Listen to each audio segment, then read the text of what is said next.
UPS를 쓴다고 하면은 UPS는 요 508에 있는 덴저 문구 요거를 라벨링해서 꼭 붙여 놓으셔야 됩니다. 감전 표시, 번개 표시 하셔야 되고 요 문구도 꼭 넣으셔야 되고요.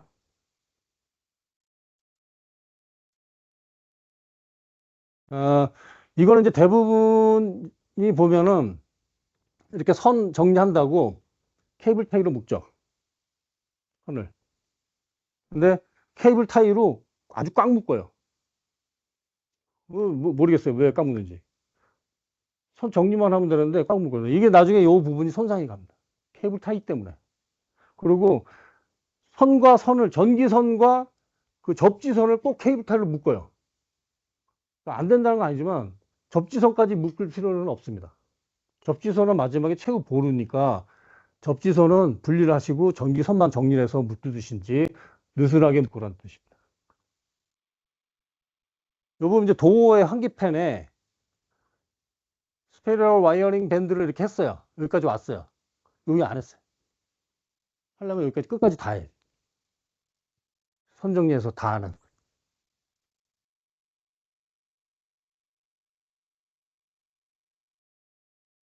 이거는 선보호. 이거는 판넬의 외부로 나가는 선입니다. 근데 후크밴드로 다 해놨어요. 그런데 빠졌어. 이거 할 필요가 없잖아요. 아니면 여기다 루버를 대든가.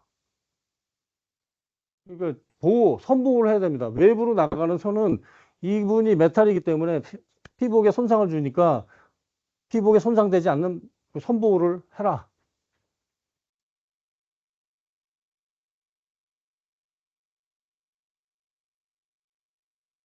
다음은 전장 판넬 LED 조명 등입니다. LED 조명 등은 저 소모품입니다. 나중에는 언젠가 또 교체를 해야 돼요. 그러면은 이 LED 등 근처에 CP 몇 번에 이 차단할 수 있는 CP 몇 번의 CP 넘버, 그 다음에 이 LED의 정보를 여기다가 라벨링해서 붙여야 됩니다.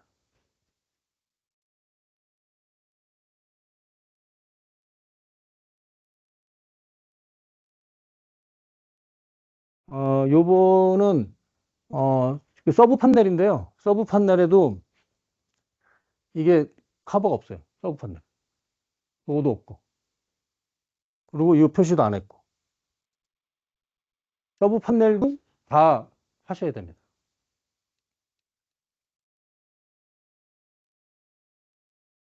이거는 뭐죠? 전장 판넬 내부에 도면 보관함입니다. 도면 보관함. 일단은 NFP79의 개정판에 일단은 판넬 내부에는 발화성 물질을 넣지 말아라고 돼 있어요. 근데 도면은 종입니다. 발화성 물질이거든요.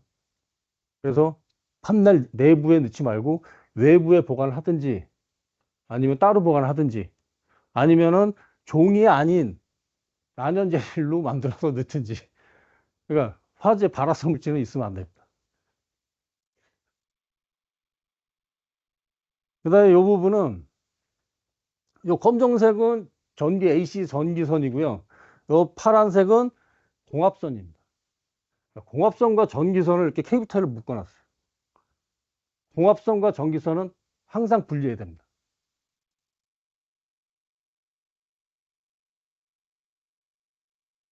이거는 마감이 안 되죠. 선정리 마감도 안 한 상태에서 이렇게 검수를 한 경우도 있고요.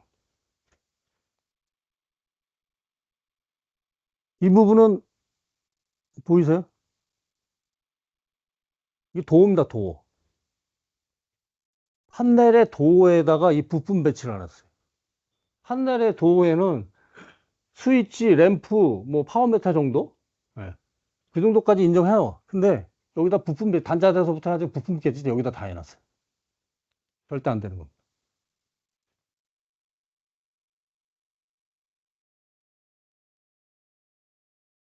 이거는 아이볼트. 네.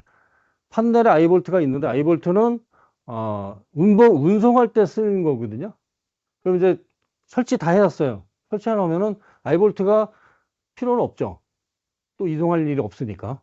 근데 만약에 또 이동할 일이 생겨서 그냥 두라고 하면은 사용처에서 두라고 하면은 이 아이볼트 사이 이 I볼트 근처에 라벨을 붙여야 됐어요. I볼트 하중, 그다음에 표시, I볼트 표시 있고 무게 이것들은 후크 표시, 그것까지도 다 넣으셔야 됩니다. 아니면은 빼고 마감 처리를 하든가, 낙수보호 때문에 구멍이 생기니까 낙수보호를 하든가.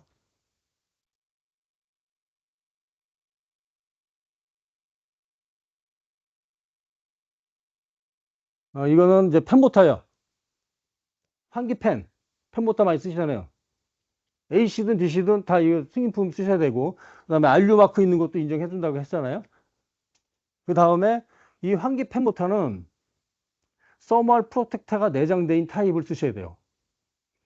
RU 마크 인증품, UL 인증품인데도 불구하고 이 서멀 프로텍터가 내장이 안 된 타입이 있습니다. 중국산이 그런 제품들이 있었습니다. 그래서 이 라벨을 표시를 보면은 여기 라벨에 서멀 프로텍션이라고 써 있어요. 이거 서멀 프로텍터가 들어있다는 내용이고, 아니면은 라벨 중간 끝자리에 EPTP, GP라고 표시가 되어 있습니다. 그 제품을 확인하셔야 돼요. 저 프로텍터, 서멀 프로텍터가 내장 안 된 타입을 쓰시면은 나중에 다 교체를 하셔야 돼요. 이거는 문짝이 4짝의 문입니다. 여기에는 라벨 붙였고, 라벨 붙이고, 감정 표시 다 빠져야 돼요. 다 표시하셔야 되고요. 근데 공장 사양에 한쪽만, 한 면만 붙여라, 메인면만 붙여라 하면 메인만 붙여도 됩니다. 근데 원칙은 다 붙이셔야 됩니다. 그 다음에 요 주의 문구. 이게 엔솔 기준의 라벨입니다. 메인 판넬에 이 라벨은 다 붙어 있습니다. 아크 표시. 이거는 이제 그쪽에서 제공해 주겠죠. 아크 표시, 주의 문구. 그 다음에, 맥스 볼테지 이 판넬은 맥스가 220V 주의 문구, 감정 표시. 이건 필수로 다 들어가요. 보이시죠? 모타. NMB 거 모타인데 여기 EP라고 표시돼. EP. 승인 RU 마크 승인 받았고 EP라고 표시가 되어 있습니다. 저거를 확인해 보셔야 돼요. 근데 이거는 그 508A에서는 전장 판넬 메인을 도어를 열기 전에 전원이 차단되는 구조여야 돼요.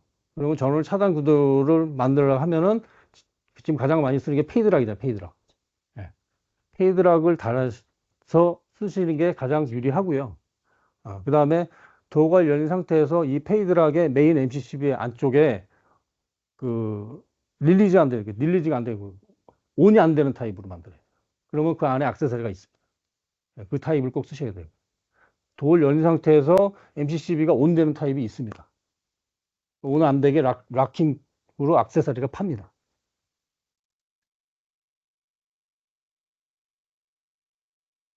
이거는 서브 판넬인데도 불구하고 아무것도 안 붙어 있죠.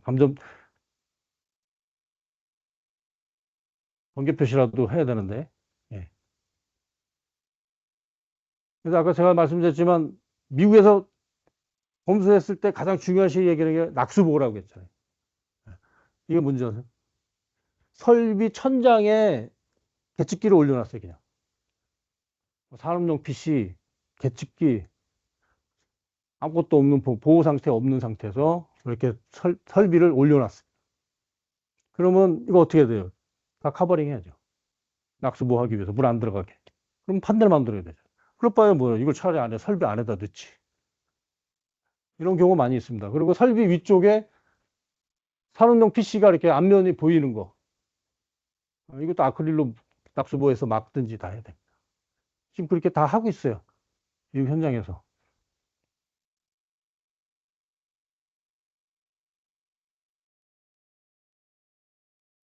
그 다음에 SPD를 쓰시는데, SPD도 이제는, 개정편에서는 권고사항으로 돼 있다가, 이제는 좀 강제사항으로 바뀌었어요. SPD도 쓰셔야 됩니다.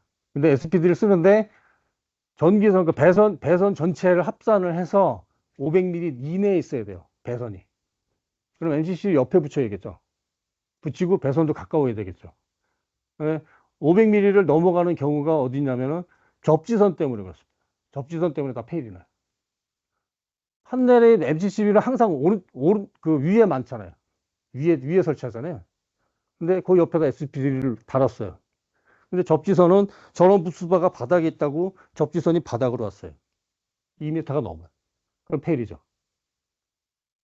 그렇게 하면 SPD 옆에다가 접지 부스바 2개짜리 단자대 하나, 그 접지 부스바 하나 만들어서 여기서 따서 여기서 옮기면 되잖아요. 아, 이거는 2차 측 전원 쓰려고 트랜스포머 쓰시죠. DC 쪽 쓰기 위해서 트랜스포머 쓰는데, 이 트랜스포머의 2차단은 등조인 접지를 하셔야 돼요. 선 하나를 접지를 하셔야 돼요. 등조인 접지를 하셔야 됩니다. 근데 그 등조인 접지를 한다고 해서 이 트랜스포머에다가, 이거 운영거 트랜스포머예요. 승인품이에요. 근데 등전이 접지하라고 하니까 여기다 접지를 했어요. 이거 왜 안 된다고 그랬죠? 투와이어가? 이 단자대가 투와이어가 안 돼요. 이게 안 되는 타입에다가 있는데 여기다 접지를 한 거예요. 그럼 이 접지하시려면 어떻게 돼요? 2차 측이 갔죠? 그럼 2차 측이 연결되는 부분에다가 또 단자대 만들어서 접지하세요. 단자대가 하나 더 늘겠죠. 이거는 안 된다는 거예요. 이거는 이제 부품과 부품이 붙어 있습니다. 간격을 이격이 안 된 거예요. 이 부품이 어느 정도의 간격을 가지고 설치하라고 이 제품의 사양서에 돼 있어요. 근데 그거를 무시하시고 그냥 붙여서 사용한 거고요. 그 다음에 이게 절연 저항인데, 이 단자대가 나와 있는데, 이 절연을 하나도 안 했어요.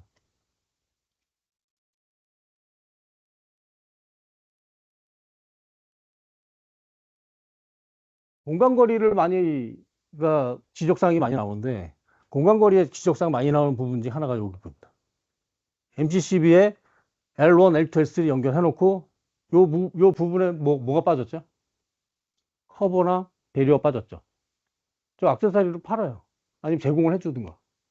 저거 빼놓고 여기다 설치를 하는 거예요. 공간거리 안 나오죠? 그 다음에 감전 설치되죠. 그래서 배리어를 끼우든지, 배리어를 껴야 공간거리가 확보가 되고요. 그 다음에 감전사고도 말하고, 그 액세서리를 팝니다.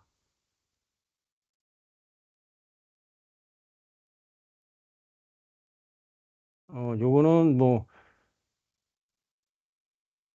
모터 전원 개편하는 용도의 부품은 요거는 세상상은 크게 없을 것 같고요. 이제 이거는 지금 온라인에 계신 분들도 다 들으면 좋아요. 실제 사례예요. 저희가 이제 최종으로 아까 검수 다 끝나면 최종 라벨 붙인다고 했잖아요. 그러면 그 라벨은 붙이면 끝이에요. 띄면은 효과가 없는 겁니다. 그러니까 이 얘기가 뭐냐면은, 명판에다가 붙인다고 했는데 납품처에서 명판 위치를 바꿔달라고 해서 위에서 아래로 그래서 바꿨어요. 바꾸면서 저희가 붙어있는 라벨을 띄워서 붙인 겁니다.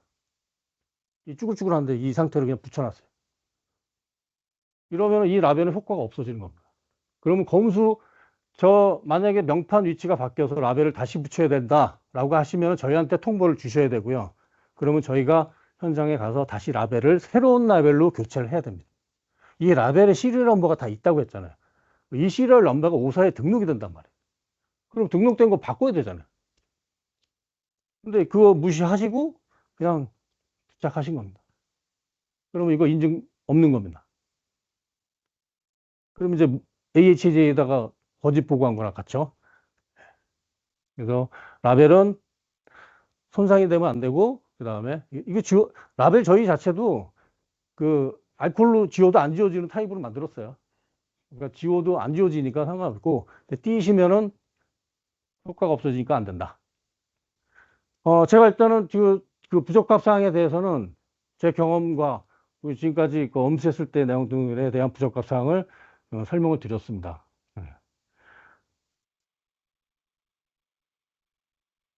자, 예, 마지막.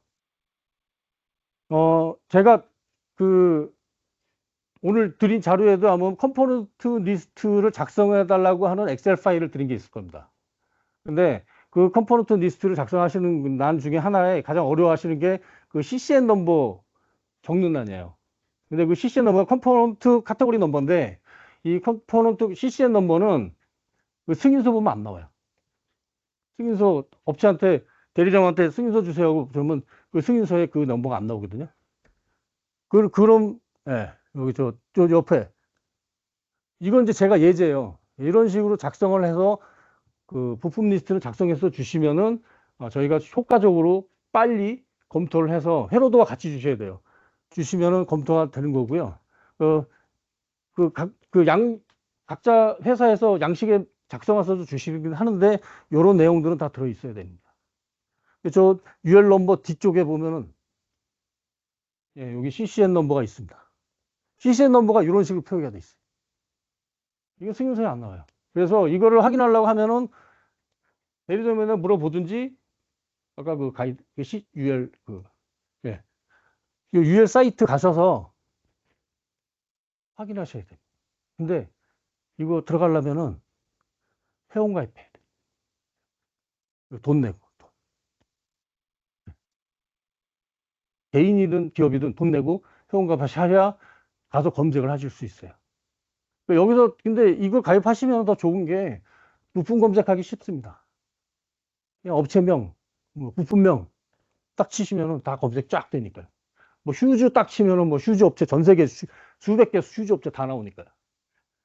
검색하셔도 되니까 이쪽에서 확인해 보시라라고 해서 저희가 가이드라인에 맨 마지막에 이것까지 넣습니다. 솔직히 이거는 한 5년 전만 해도 이 공짜였는데 유료로 바꿨습니다.